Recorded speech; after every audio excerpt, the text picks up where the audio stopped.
మేం అద్భుతంగా ఆడాం. భారత్‌కు పోటీనిచ్చాం. ఓ సమయంలో మాదే గెలుపు అనుకున్నాం. ఇలాంటి మాటలు నేను చెప్పను. ఎందుకంటే ఈ మ్యాచ్‌లో మా ఆడుతీరు ఎలా ఉందో మాకు స్పష్టంగా అర్థమైంది. ఈ మ్యాచ్ మొత్తం కూడా మేము ఒక్క ఓవర్ కూడా భారత్ కంటే మెరుగైన ప్రదర్శన చేయలేకపోయాం. అలాంటప్పుడు గెలవాలన్న ఆశ కూడా మా మనసులో రావడం చాలా తప్పవుతుంది. ఈ మ్యాచ్‌లో మేము ఆశించినంతగా అసలు రాణించలేదు. ఎక్కడా కూడా భారత్‌కు గట్టి పోటీని కూడా ఇవ్వలేకపోయాం. సో ఈ మ్యాచ్లో భారత్ గెలవడం అన్ని విధాలా కరెక్ట్. ఇందులో ఎటువంటి అనుమానము లేదు. మొదటి నుంచే ఫస్ట్ బాల్ నుంచే మేము ఎక్కడా కూడా మంచి ఆడతీరును కనబరచలేకపోయాం. అది చివరి ఓవర్ వరకు కొనసాగింది. ఏ దశలోనూ మీ మ్యాచ్ను మా వైపుకు లాక్కోలేకపోయాం. కనీసం ఆ ప్రయత్నం కూడా మా నుంచి ఎక్కడా కనిపించలేదు. అలాంటప్పుడు మేము ఎలా గెలుస్తాం?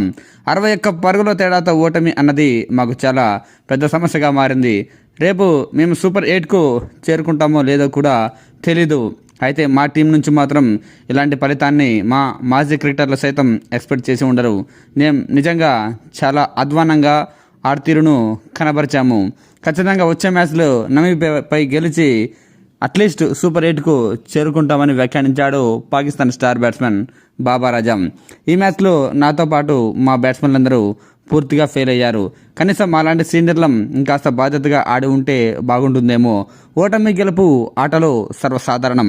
కానీ మేం ఆడి ఓడిపోయిన విధానం మాత్రం నాకే నచ్చడం లేదు.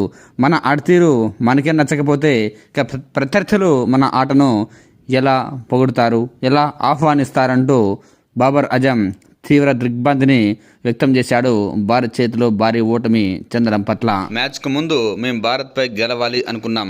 కానీ మైదానంలోకి దిగాక మా ఆడతీరు మాత్రం అలాంటి మాటలకు చాలా దూరంగా ఉందని వ్యాఖ్యానించాడు. మాటల్లో చెబితే సరిపోదు, చేతల్లోనూ మంచి ఆడతీరును కనబరిస్తేనే మ్యాచ్ ఫలితాలు మనకు అనుకూలంగా ఉంటాయని వ్యాఖ్యానించాడు.